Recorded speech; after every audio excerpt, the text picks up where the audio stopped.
Hi guys, Vicky from Trylessmeat and welcome back to my channel. And in today's video I'm going to be talking about celeriac, and I'm going to be showing you how to turn this into a very simple healthy mash. Completely different, a little bit more low carb than potato. Get a little bit more of your five a day in. You can add sweet or any other thing that you want, but I'm just going to do this as a simple intro on how to use this for mash, the basics. So let's get into it. Step one, we're going to cut up the celeriac.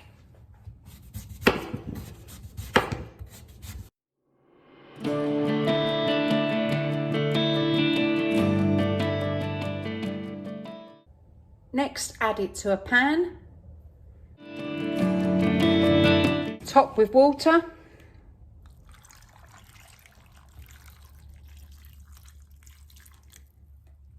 I've added water. We're going to bring this to the boil and then we're going to allow it to sort of gently bubble away for about 20 minutes. This has been bubbling away for 20 minutes.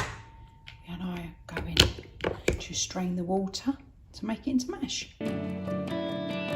So now we've strained the celeriac, there's two ways you can do the mash.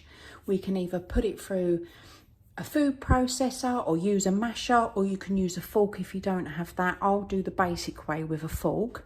But what we're going to do is we're going to add butter of choice, a spoonful, and some vegan mayo or normal mayo or mayo of choice, whatever you would like to use, a little blob. And then we're going to mix this until it forms a mash.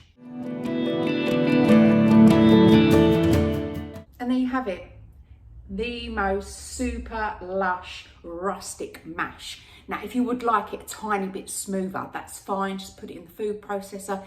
If you're thinking, I'm not sure about this, why don't you go 50-50 with potatoes, just give it a go. It is so lovely.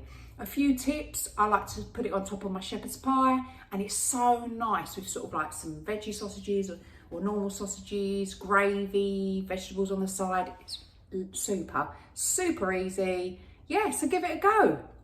So for all things Less Meat and Eco, click the subscribe button for future notifications.